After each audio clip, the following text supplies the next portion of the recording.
안녕하세요. 여배우의 책방의 달세뇨입니다. 오늘 달세뇨가 읽어드릴 책은 러시아의 소설가 레프 톨스토이의 사람은 얼마만큼의 땅이 필요한가 입니다. 1885년 단편 소설집인 사람은 무엇으로 사는가와 다른 이야기들에 수록된 이 소설은 짧은 이야기 속에 담긴 강렬한 주제와 교훈으로 톨스토이의 수많은 단편 중 가장 잘 알려진 작품 중 하나입니다. 그럼 달세뇨가 읽어드리는 사람은 얼마만큼의 땅이 필요한가 시작하겠습니다.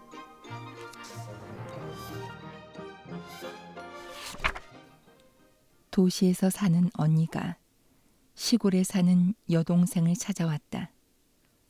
언니는 상인에게 시집을 가서 도시에서 살았고 여동생은 농부에게 시집을 갔던 것이다. 두 자매는 차를 마시면서 이야기를 나누고 있었다.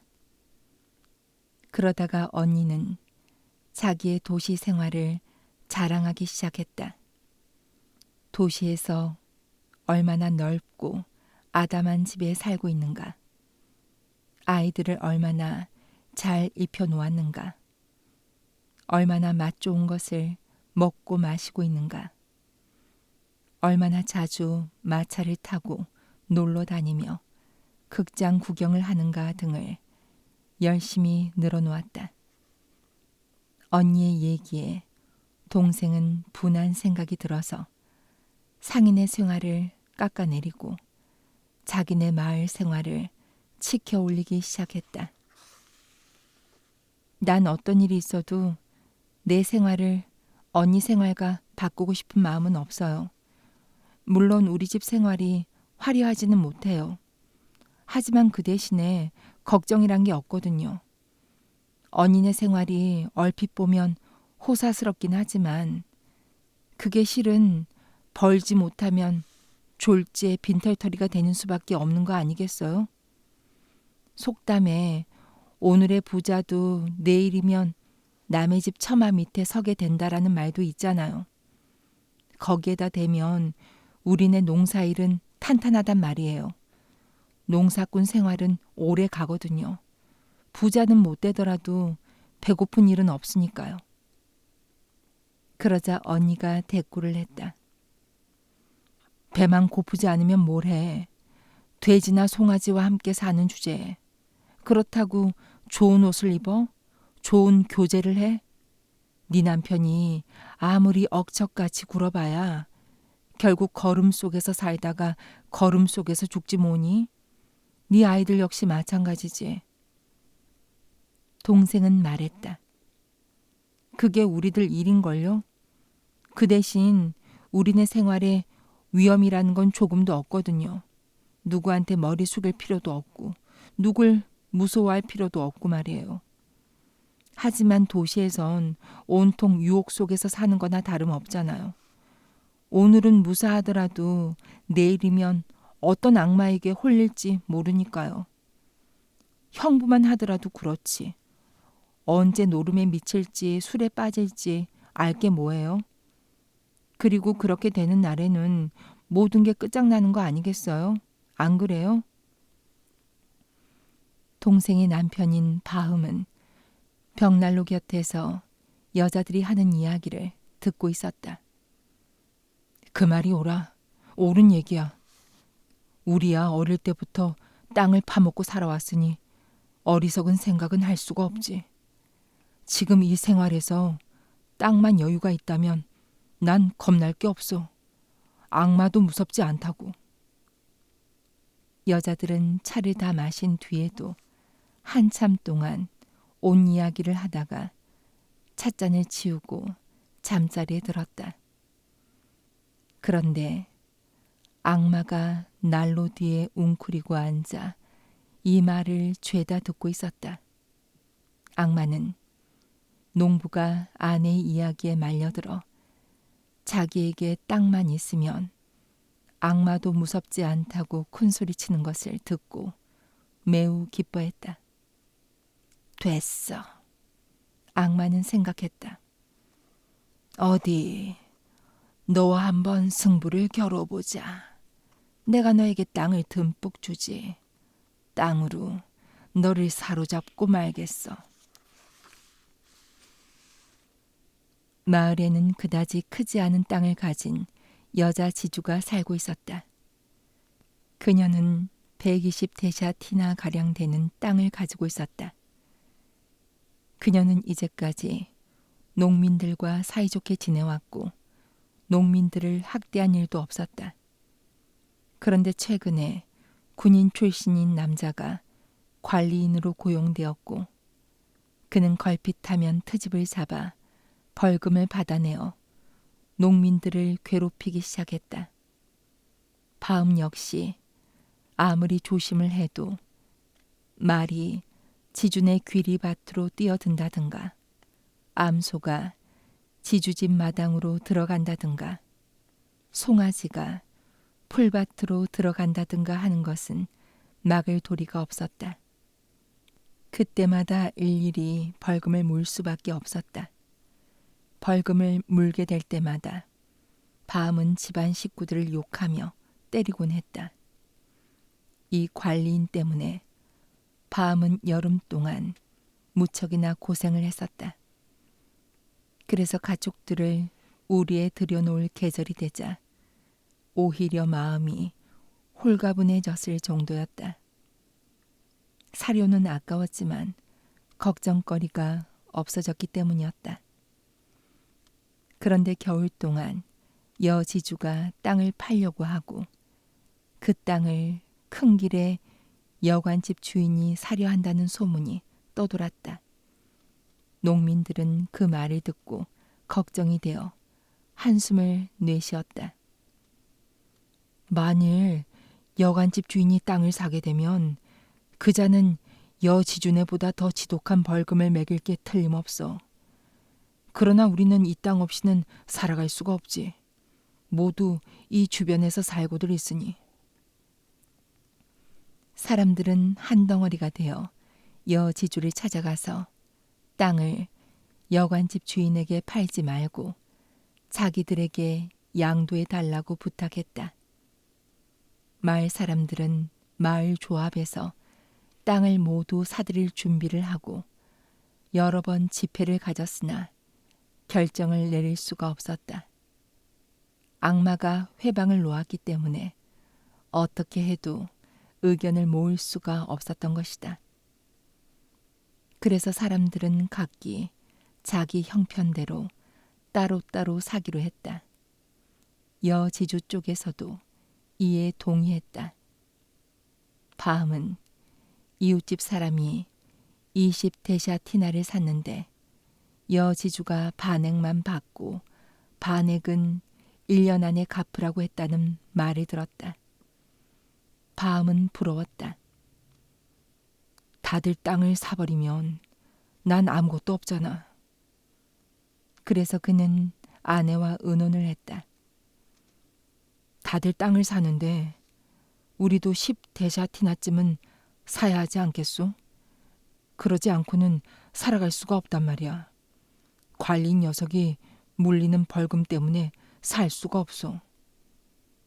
두 사람은 어떻게 하면 땅을 살 수 있을지 의논했다. 그들에게는 모아둔 100루블이 있었다. 그래서 망아지 한 마리와 벌꿀을 팔아 성금을 받고 아들은 머슴살이를 보내고 동서에게서 빚을 내어 겨우 땅값의 반을 모았다. 그런 다음 바음은 조그만 숲이 있는 15대샤티나의 땅을 보아놓고 여지주를 찾아가 가격을 흥정하고 계약금을 치렀다. 그리고 도시에 나가 매매 소속을 끝냈는데 돈은 반액만 지불하고 나머지는 2년 안에 치르기로 했다. 이렇게 해서 바음은 땅 주인이 되었다. 바음은 씨앗을 빌어서 사들인 땅에다 농사를 지었다. 농사는 잘 되었다. 1년 만에 그는 여지주에게도 동서에게도 빚을 갚을 수가 있었다. 바함은 마침내 진짜 지주가 되었다. 자기 땅을 경작해서 씨를 뿌리고 자기의 목초지에서 꼴을 베고 자기 땅에서 땔감을 만들고 자기 땅에서 가축을 길렀다. 바함은 영원히 자기 소유가 된 밭을 갈러 나가거나 경작물이나 목초지의 상태를 돌아보러 나갈 때마다 기쁨으로 뿌듯해졌다. 거기 가면 풀도 꽃도 다른 집 것과는 다르게 느껴졌다. 전에도 곧잘 지나다녔던 그 땅이 틀림없었으나 지금은 아주 특별한 땅으로 생각되는 것이었다. 이렇게 바함은 즐거운 나날을 보내고 있었다. 만약 마을 사람들이 그의 농작물이나 목초지를 망치지만 않았더라도 모든 것이 더할 나위 없이 잘 되었을 것이다. 소의 꼴을 먹이로 나온 사람이 그의 목초지에 소를 몰아넣기도 하고 말을 풀어놓아 밭을 짓밟아 놓기도 하는 것이었다. 이럴 때면 그는 소나 말의 주인에게 진지하게 부탁을 해보았지만 도무지 효과가 없었다. 처음에 바함은 그것을 내쫓기만 하고 너그럽게 넘겼을 뿐 단 한 번도 법에 호소하는 일이 없었다. 그러나 참다 지쳐버린 그는 마침내 재판소에 고발을 했다. 원래 사람들이 그런 짓을 하는 건 땅이 좁아서지 마음이 나빠서 그러는 게 아니라는 것은 잘 알고는 있었지만 또 한편으로는 이런 생각도 들었다. 그렇다고 이대로 내버려둘 순 없지. 그러다가는 내가 망하겠는걸. 혼을 좀 내줄 필요가 있어. 그는 재판을 걸어서 사람들에게 벌금을 받아냈다. 그래서 이제는 반대로 사람들이 바함을 원망하고 일부러 밭과 목초지를 짓밟기 시작했다. 어떤 사람은 밤중에 숲으로 몰래 들어가 여남은 구루에 보리수 나무 껍질을 벗겨버렸다. 바함이 숲속을 지나가다 보니 무언가 허연 것이 눈에 띄었다.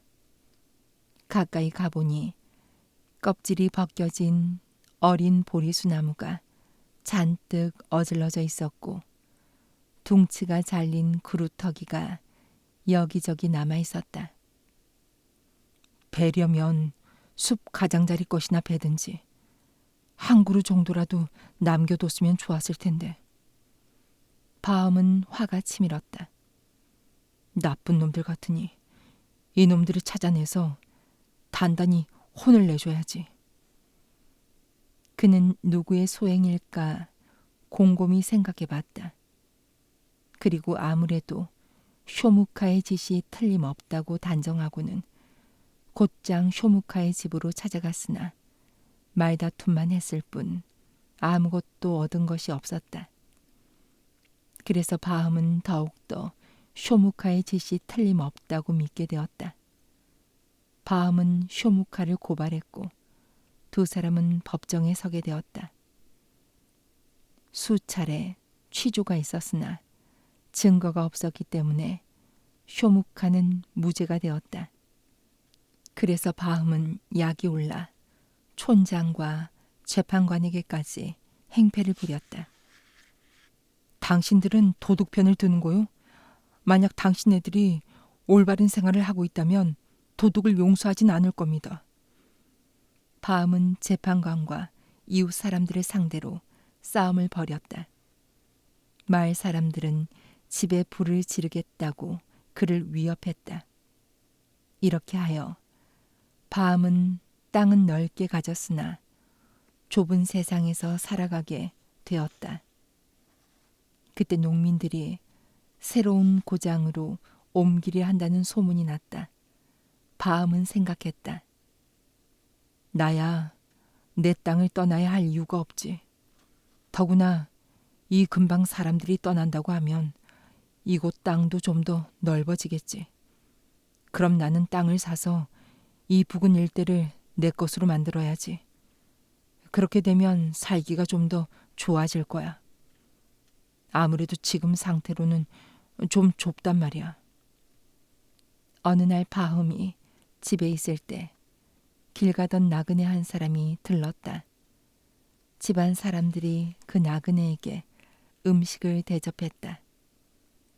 이런저런 이야기를 하다가 어디서 왔느냐고 묻자 나그네는 아래쪽 볼가 너머에서 왔으며 거기서 일을 하고 있다고 대답했다. 나그네는 그곳으로 숱한 사람들이 이주해 간다고 떠듬떠듬 말했다. 그들이 그곳에 이주하면 마을의 조합에 가입되어 1인당 10데샤티나씩의 땅을 얻을 수 있다고 했다. 그리고 이런 이야기까지 들려주었다.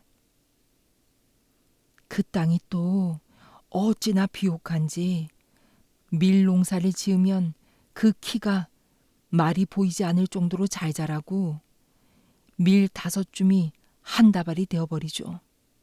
어떤 사람은 아무것도 없이 빈손으로 왔었는데 지금은 말 6필과 암소를 2마리나 가지게 되었답니다.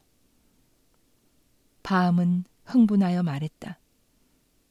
그렇게 잘 살 수 있는 곳이 있다면 이런 좁은 데서 고생스럽게 살 필요가 없지.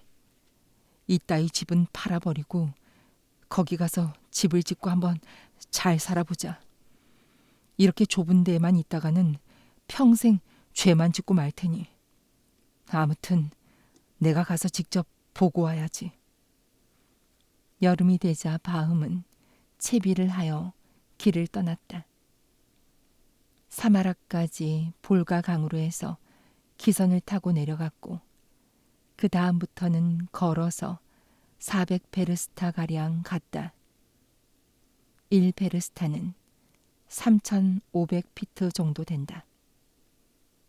이윽고 목적지에 이르렀다. 모든 것이 듣던 대로였다.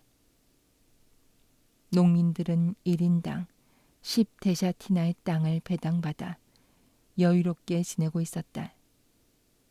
그리고 누구든지 기꺼이 조합에 가입시켜 주었다.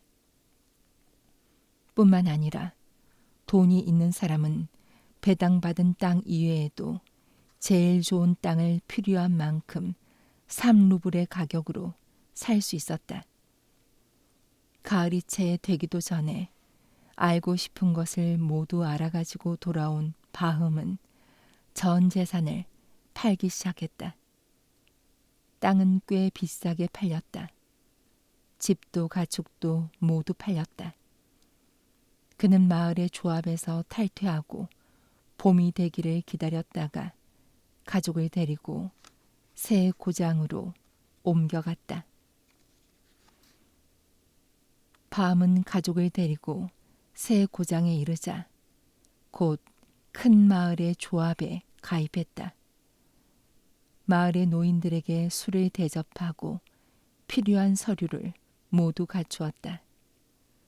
바음은 마을에 이주할 것이 허락되어 5명의 가족에 대해 50데샤티나의 땅과 목장을 배당받았다. 바음은 집을 짓고 가축도 키웠다. 그 땅은 이제까지 가졌던 것의 3배나 되었고 또 아주 비옥했다. 생활도 전에 비해 10배나 나아졌다. 경작지와 목초지는 마음대로 얻을 수 있었고 가축도 얼마든지 키울 수 있었다. 처음 집을 짓고 가축을 늘리고 하는 동안은 바음도 더할 나위 없이 만족했으나 점점 이 땅도 좁다는 생각이 들었다.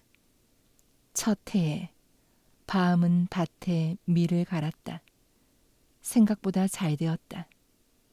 그는 밀 농사를 더 짓고 싶었으나 배당된 땅이 모자랐다.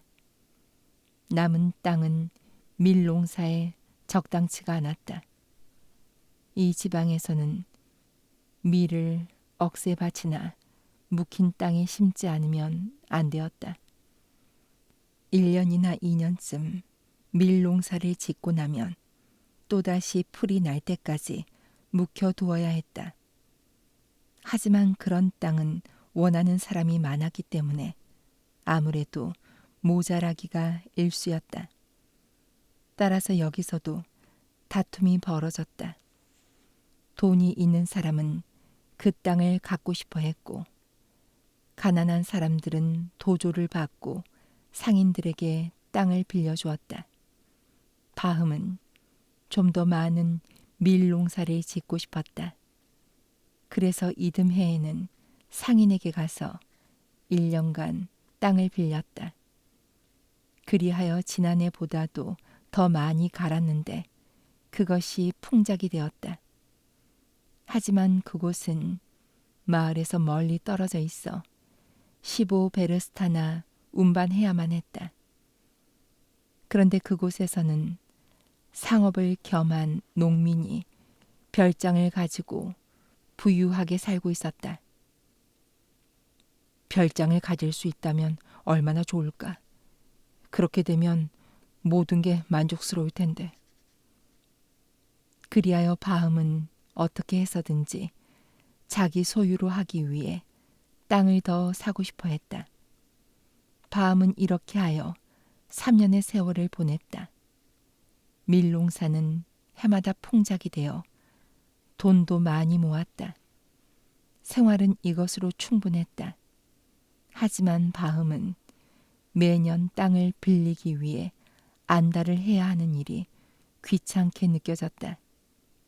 어디 좋은 땅이 있기만 하면 사람들이 당장 달려가 빌리기 때문에 어물어물하다가는 농사도 못 짓게 되는 것이었다. 3년 만에 그는 어떤 상인과 동업으로 마을 사람에게 목장을 빌려 쟁기질을 완전히 끝내놨는데 사람들이 재판을 벌이는 바람에 모처럼의 노력이 허사가 되고 말았다. 그는 생각했다. 만약 이것이 내 땅이었다면 누구에게 머리 숙일 필요도 없고 귀찮은 일도 없을 텐데. 그래서 바흠은 영원히 자기 것으로 살 수 있는 땅이 없을까 물색하기 시작했다. 그러다가 한 사람을 발견했다. 그 사람은 파산을 해서 가지고 있던 600데샤티나의 땅을 싸게 판다는 것이었다. 바흠은 그 사람과 여러 번 교섭한 끝에 반액은 나중에 준다는 조건으로 1500루블에 흥정이 되었다. 이야기가 거의 결정됐을 무렵에 한 상인이 밥을 얻어먹기 위해 바흠네 집에 들렀다. 두 사람은 차를 마시면서 이런저런 이야기를 했다. 상인은 멀리 바시키르에서 왔다고 했다. 그는 바시키르 사람에게서 5000데샤티나의 땅을 불과 1000루블에 샀다는 것이었다. 바흠이 값이 너무 싼 게 이상하여 이것저것 물어봤다.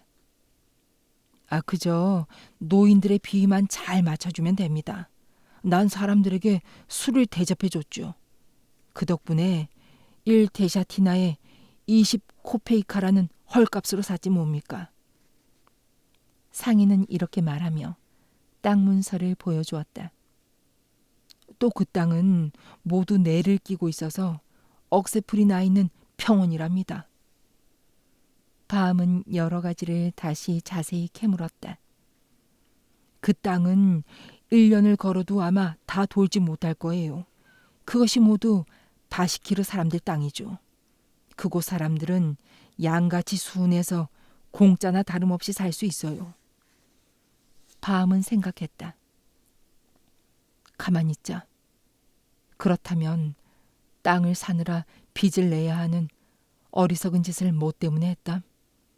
그곳에만 가면 1,000루블을 갖고도 얼마든지 많은 땅을 살 수 있을 텐데. 바암은 그곳으로 가는 길을 자세히 물었다. 그리고 상인이 가고 난 다음 곧 길을 떠날 채비를 했다. 그는 아내를 남겨놓고 하인 한 사람을 데리고 떠났다. 그는 가다가 읍에 들러서 상인이 말한 대로 차 한 상자와 선물과 술을 샀다. 그리고 약 500베르스타쯤 갔다. 일주일 만에 그는 바시키르의 유목지에 이르렀다. 모두가 상인이 말한 그대로였다. 사람들은 내를 낀 초원에서 양털로 만든 텐트 수레에 살고 있었다. 그들은 경작도 하지 않고 곡식도 먹지 않았다. 초원에는 가죽과 말이 떼를 지어 돌아다니고 있었다. 망아지는 수레 뒤에 메어져 있었고 그곳에 하루 2번씩 어미 말이 가도록 되어 있었다. 여자들은 암말에 젖을 짜서 그것을 휘저어 치즈를 만들었다. 남자들은 그저 술과 차를 마시고 양고기를 먹으며 필이나 불 따름이었다. 모두들 다 통통하고 쾌활하며 여름에는 놀기만 했다. 그들은 러시아어를 할 줄 몰랐으나 너그럽고 친절했다. 바암의 모습을 보자 바시키르인의 텐트 수레에서 사람들이 우르르 몰려나와 그를 에워쌌다. 바암은 통역하는 사람을 찾아 땅을 사러 왔다고 말했다. 바시키르인은 반가워하며 바암을 얼싸안고 제일 좋은 텐트 수레로 안내했다. 그리고는 양탄자 위에 깃털 방석을 깔아 앉게 하고 자기들은 그 주위에 빙 둘러앉았다. 그들은 차와 술을 내오고 양고기 요리도 대접해 주었다. 바암은 여행 마차에서 선물을 꺼내 그들에게 나누어 주었다.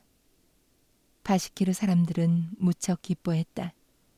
그리고 자기들끼리 소곤소곤 하다가 통역을 시켜 이렇게 말하게 했다. 이분들이 말하기로는 우리는 모두 당신이 아주 마음에 들었습니다. 그래서 우리들의 관습에 따라 선물에 대한 답례를 무엇으로라도 하고 싶습니다. 당신이 우리에게 여러 가지 물건을 주셨으니 우리가 가진 것 중에서 무엇이든지 좋은 것을 드리겠습니다. 그렇게 하시고 말씀해 주십시오. 라고 말하는군요. 내가 바라는 것은, 바암은 말했다. 당신네들의 땅입니다. 우리 고장은 땅이 좁은 데다 너무 오랫동안 경작해서 토질이 나빠졌는데 이곳은 땅이 많을 뿐더러 모두 기름지군요. 이렇게 좋은 땅을 난 아직 본 적이 없습니다. 통역이 그 말을 전했다. 바시키르인들은 다시 의논을 했다. 바암은 그들의 말을 알아들을 수는 없었으나 눈치로 미루어 아주 유쾌한 듯 줄곧 떠들며 웃고들 있었다. 이윽고 조용해지더니 모두들 바암을 보았다.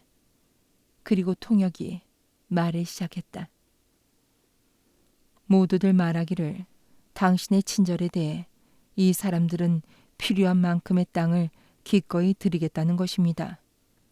그러니까 손짓으로 얼마만큼이라고 말씀하십시오. 그만큼 드리겠다니까요. 그들은 또다시 의논을 하다가 옥신각신 다투기 시작했다. 바암은 무엇을 다투고 있느냐고 물었다. 그러자 통역이 대답했다. 실은 땅에 관한 문제라면 촌장에게 물어볼 필요가 있으니 우리끼리 정해서는 안 된다는 사람도 있고 그럴 필요가 없다는 사람도 있어서 그렇습니다. 이렇게 바시키르 사람들이 옥신각신하고 있는 사이에 여우 가죽 모자를 쓴 사람이 불쑥 들어왔다. 모두들 입을 다물고 일어섰다. 통역이 말했다. 이분이 바로 촌장 어른입니다. 밤은 얼른 일어나 제일 좋은 옷 한 벌과 5근짜리 차상자를 촌장에게 내놓았다. 촌장은 그것을 받아들고 맨 윗자리에 앉았다. 바시키르 사람들이 그에게 무엇인가 이야기를 했다. 촌장은 고개를 한번 크게 끄덕여서 그들의 말을 중지시키고 바음에게 러시아어로 말했다. 좋습니다. 마음에 드시는 곳을 가지십시오. 땅은 얼마든지 있으니까요. 바음은 생각했다. 필요한 만큼 가지라지만 어떻게 가져야 한다? 아무튼 계약만은 단단히 해놓을 필요가 있어. 줘놓고 나중에 도로 내놓으라고 할지도 모르니까. 친절하신 말씀 감사합니다. 그가 말했다. 말씀대로 이곳엔 땅이 많습니다만 난 조금만 있으면 됩니다. 난 다만 어느 만큼이 내 소유인지만 알면 됩니다. 하여간 일단 측량을 해서 그 점을 분명히 해둘 필요가 있다고 생각합니다. 사람이란 언제 죽을지 모르니까요. 당신들이 친절해서 나에게 땅을 주셨더라도 당신네 아들 떼에 가서 도로 빼앗길지 모르는 일 아니겠습니까? 옳은 말씀이요. 규칙대로 합시다. 촌장이 말했다. 그래서 바음은 말했다. 들으니 이곳에 상인 한 사람이 왔었다고 하는데 당신네들은 그 사람에게 땅을 주고 문서를 작성하셨더군요. 나에게도 그렇게 해주셨으면 좋겠습니다. 촌장은 승낙했다. 그런 것쯤이야 어렵지 않아요. 우리 고장에도 서기가 있으니 함께 읍으로 나가서 정식 수속을 밟읍시다. 한데 값은 어느 정도로 하면 될까요? 우리 고장에서는 값이 균일합니다. 하루치에 1000루블이요. 바음은 납득이 가지 않았다. 그렇다면 하루치란 어떤 방법으로 재는 건가요? 그게 몇 데샤티나가량 됩니까? 우리 고장에선 그런 식으로 측량할 줄은 모릅니다. 항상 하루치에 얼마로 팔고 있지요. 말하자면 그 사람이 하루 종일 걸은 만큼의 땅을 드리는 거죠. 그래서 하루치가 1000루블이라는 겁니다. 바음은 놀랐다. 하루 종일 걸으면 상당한 면적이 되겠는데요. 촌장은 웃으며 말했다. 네, 그게 모두 당신 것이 됩니다. 다만 한 가지 조건이 있습니다. 만약 하루 안에 출발 전까지 돌아오지 못하면 그건 무효가 됩니다. 그렇다면 내가 돌아다닌 곳을 어떻게 표시하죠? 우린 어디든지 당신이 원하시는 곳으로 함께 갑니다. 그리고 거기 서 있을 테니 당신은 그곳을 출발해서 빙 돌아오시면 됩니다. 그때 당신은 괭이를 들고 가셔서 어디든지 필요한 곳에 표시를 해두십시오. 즉 조그맣게 구덩이를 파서 그 속에 나무나 풀을 꽂아 두십시오. 나중에 각 구덩이들을 잇는 선을 쟁기로 갈아엎으면 될 테니까요. 어떻게 돌든 상관없지만 꼭 해가 떨어지기 전에 출발 전까지 돌아오셔야만 합니다. 그러면 당신이 돌아오신 땅은 모두 당신께 됩니다. 바음은 기뻤다.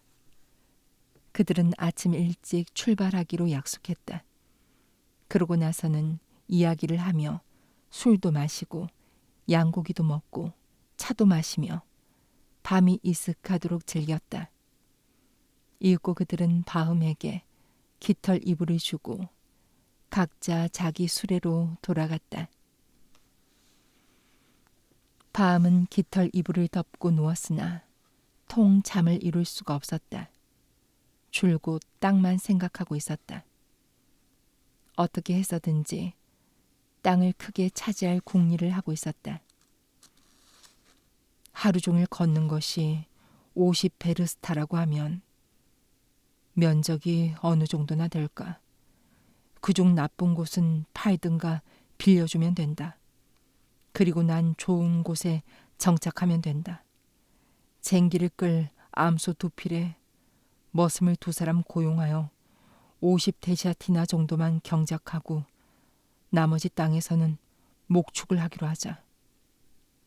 밤은 이런 생각을 하면서 뜬 눈으로 밤을 지새웠다. 그러다가 새벽녘에서야 겨우 잠이 들었다. 그는 눈을 감자마자 꿈을 꾸었다. 꿈속에서 그는 자신이 자고 있는 수레 속에 누워서 귀를 기울이고 있는 참이었다. 밖에서 누군가가 소리내어 웃고 있었다. 그는 누가 웃고 있는지 알고 싶었다. 그래서 수레 밖으로 나가보니 바시키르의 촌장이 수레 앞에 앉아 2 손으로 배를 안고 몸을 흔들며 웃어대고 있었다. 그는 촌장 곁으로 가서 물어봤다. 뭘 그렇게 웃고 계십니까? 하지만 다시 보니 그는 바시키르의 촌장이 아니고 그를 이곳으로 오게 한 상인이었다. 그래서 가까이 다가가 언제 이리로 왔소?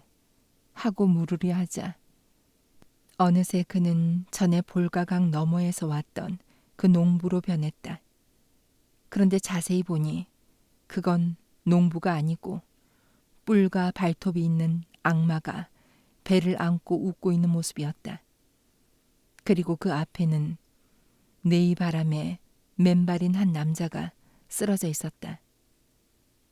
밤은 가까이 가서 찬찬히 살펴보았다.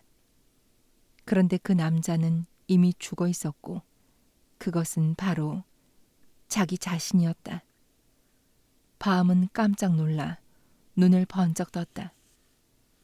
뭐야, 꿈이었군.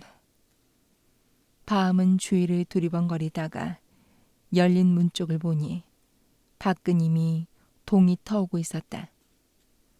떠날 시간이 됐으니 모두들 깨워야겠다고 그는 생각했다. 밤은 곧 일어나 여행 마차에서 자고 있는 하인을 깨워 말을 매게 하고 바시키르인들을 깨우러 갔다. 시간이 되었습니다. 초원에 나가 땅을 측량해야죠. 바시키르인들도 일어나서 모두 모였다. 잠시 후 촌장이 왔다. 바시키르인들은 우유로 만든 술을 마시기 시작했다. 바음에게도 차를 대접했으나 그는 사양했다. 어서 출발합시다. 시간이 다 됐으니까요. 바시키르인들은 준비를 마친 후 어떤 사람은 말을 타고 어떤 사람은 마차를 타고 출발했다. 바음은 하인과 함께 자기 마차를 탔다. 초원에 이르니 날이 훤히 밝았다. 바시키르어로 시앙이라는 언덕에 당도하자 그들은 마차에서 내려 한데 모였다. 촌장이 바음 곁으로 와서 한 손을 들어 가리키며 말했다. 보다시피 이 넓은 땅이 모두 우리 땅입니다. 마음에 드시는 곳을 택하십시오. 밤의 눈이 이글이글 타올랐다. 눈앞에 아득히 펼쳐진 땅은 억새풀 초원으로 손바닥같이 평평하고 양귀비같이 검었으며 조금 패인 곳에는 여러 가지 잡초가 사람 키만큼이나 자라 있었다. 촌장은 여우 가죽 모자를 벗어서 그것을 땅에 놓았다. 그럼 이곳을 출발점으로 하지요. 자, 여기서 출발해 주십시오. 그리고 이곳으로 돌아오십시오. 돌아서 오신 만큼이 당신의 땅이 됩니다. 밤은 돈을 꺼내어 모자 속에다 집어넣고 겉옷을 벗어 조끼 바람이 되자 가죽띠를 단단히 메고 땅 주머니를 품속에 넣고 물병도 가죽띠에 매달았다. 그리고는 장화를 단단히 신고 하인이 들고 있던 괭이를 받아든 다음 출발 준비를 했다. 그는 어느 쪽으로 나갈까 잠시 생각했다. 어디를 보아도 훌륭한 땅이었기 때문이었다. 생각 끝에 그는 해가 돋는 쪽을 향해 가기로 했다. 이리하여 그는 동쪽을 향해 서서 제자리 걸음을 하며 하늘 저쪽에서 해가 떠오르기를 기다렸다. 1분도 허비해선 안 되지. 조금이라도 시원할 동안에 걷는 게 편할 거야. 하늘 끝에서 해가 얼굴을 내밀기가 무섭게 바음은 괭이를 어깨에 메고 초원을 향해 걷기 시작했다. 바음은 느리지도 빠르지도 않게 걸었다. 1베르스타쯤 가다가 걸음을 멈추고 구덩이를 파서 눈에 잘 띄도록 잔디를 여러 덩이 묻어놨다. 그리곤 또 걸어갔다. 걷기 시작하니 걸음이 절로 빨라졌다. 바음은 뒤를 돌아다 봤다. 햇빛을 받은 언덕은 물론 그 위의 사람들까지 선명하게 보였으며 여행 마차의 쇠바퀴가 눈부시게 반짝이고 있었다. 바음은 이제 5베르스타쯤 걸었을 거라고 생각했다. 차차 더워져서 조끼를 벗어 어깨에 걸치고 걸었다. 점점 더워졌다. 해를 보니 벌써 아침 시간이었다. 이제 한 구덩이가 끝난 셈이구나. 한데 하루에 4군데 구덩이를 파게 되어 있으니 아직 구부러지기엔 빠르겠지. 그리고 장화는 벗기로 하자. 그는 앉아서 장화를 벗은 후 띠에다 차고 또다시 걷기 시작했다.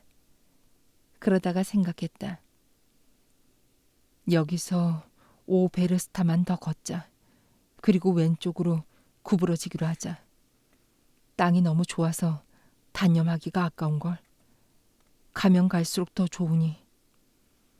그는 계속 곧바로 걸어갔다.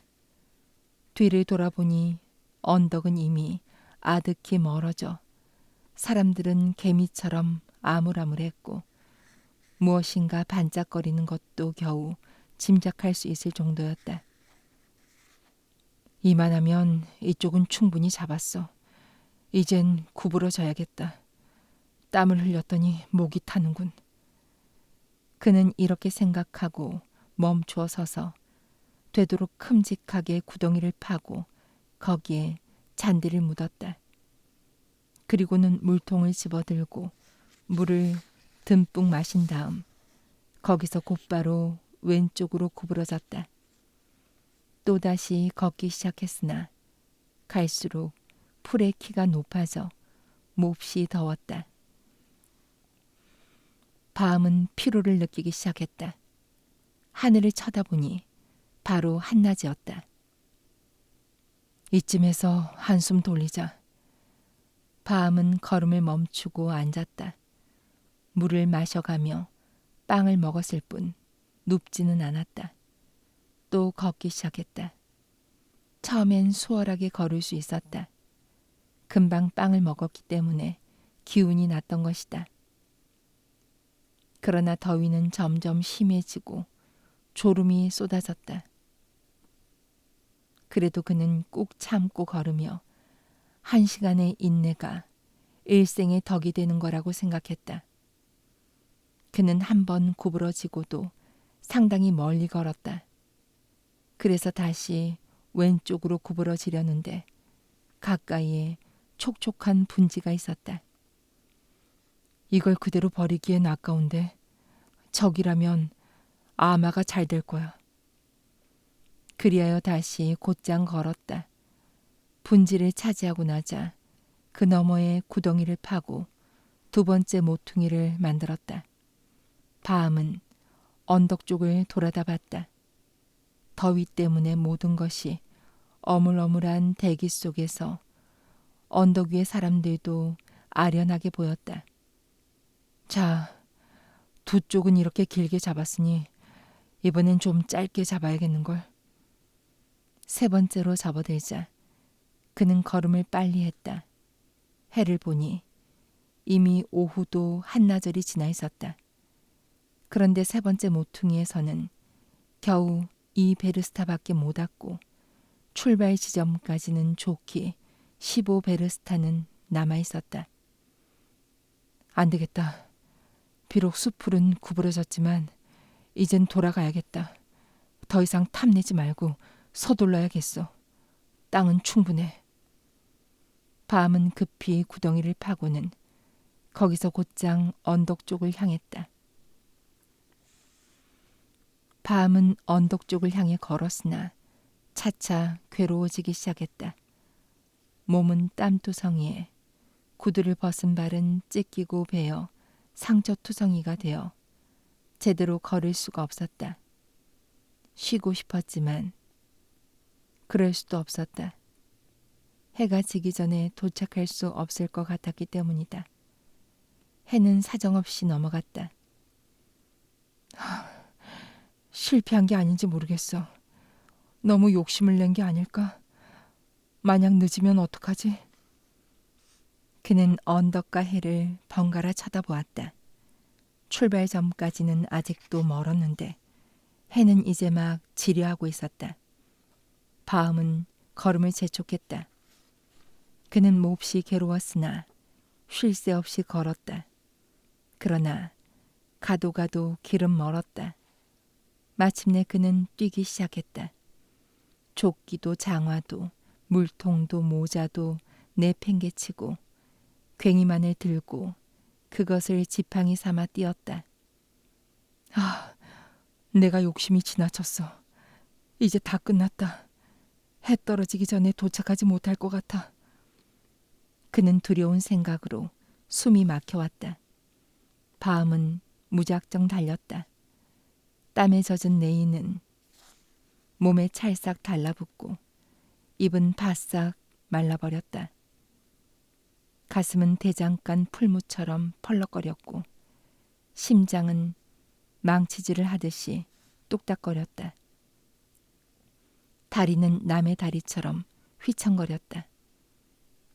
이러다가 죽지는 않을까 하는 무서운 생각마저 들었다. 죽는 것은 무섭지만 그렇다고 멈춰 설 수는 없었다. 이렇게 고생스럽게 뛰어왔는데 여기까지 와서 그만둔다면 바보 소리를 듣겠지. 그가 달리고 달려서 겨우 언덕 가까이까지 왔을 때 바시키르 사람들이 그를 향해 질러대는 날카로운 고함 소리가 들려왔다. 이 외침 소리 때문에 그의 심장은 한층 더 열이 올랐다. 밤은 최선을 다해 달리고 있었는데 해는 이미 지평선 가까이 저녁 노을 속으로 떨어져 가느라 새빨간 큰 공처럼 보였다. 드디어 넘어가는 것이었다. 해는 점점 떨어지고 있었다. 출발 전까지도 얼마 남지 않았다. 밤은 언덕 위에 서 있는 사람들, 그를 향해 손을 흔들며 그를 재촉하고 있는 사람들을 보았다. 땅 위에 놓인 여우 가죽 모자 속의 돈까지도 보였다. 그리고 촌장은 땅바닥에 앉아 두 손으로 배를 움켜잡고 있었다. 그러자 바음은 꿈 생각이 났다. 땅을 많이 차지했지만 하느님이 거기서 살게 해주실까? 난 망쳤다. 도저히 달려갈 수가 없어. 바음은 해를 보았다. 그것은 이미 땅에 닿아 있어서 한쪽 끝은 가라앉고 다른 쪽 끝은 아치형으로 되어 있었다. 바음은 마지막 힘을 쥐어짜서 몸을 앞으로 기울이고 발을 이끌며 겨우 몸을 지탱했다. 그래도 밤은 가까스로 언덕 밑까지 이르렀다. 갑자기 주위가 어두워졌다. 서쪽을 보니 해가 지고 말았다. 밤은 깜짝 놀랐다. 내 고생도 허사가 되고 말았구나. 이렇게 생각한 바음은 발을 멈추려고 하는데 바시키르인들이 쉴 새 없이 고함을 질러대고 있었다. 그러자 퍼뜩 언덕 밑에 있는 그에게는 해가 진 것 같지만 언덕 위에서는 아직 지지 않았는지도 모른다는 생각이 들었다. 바함은 용기를 내어 언덕으로 달려 올라갔다. 언덕 위는 아직 밝았다. 바함은 올라가자마자 모자를 보았다. 모자 앞에는 촌장이 앉아서 두 손으로 배를 잡고 큰 소리로 웃어대고 있었다. 바함은 꿈 생각이 나 깜짝 놀랐다. 그는 다리가 떨어지지 않아 그만 쓰러지고 말았다. 하지만 쓰러지면서도 두 손으로 모자를 움켜쥐었다. 어허, 장하구려. 땅을 완전히 잡으셨소. 촌장이 소리쳤다. 바함의 머슴이 달려가서 그를 부축해 일으키려고 했으나 그의 입에서 피가 쏟아져 나왔다. 그렇게 쓰러져 죽고 말았던 것이다. 하인은 괭이를 집어들고 바함의 무덤으로 머리에서 발끝까지 치수대로 정확하게 3아르신을 팠다. 1아르신은 약 70cm이다. 그것이 그가 차지할 수 있었던 땅의 전부였다.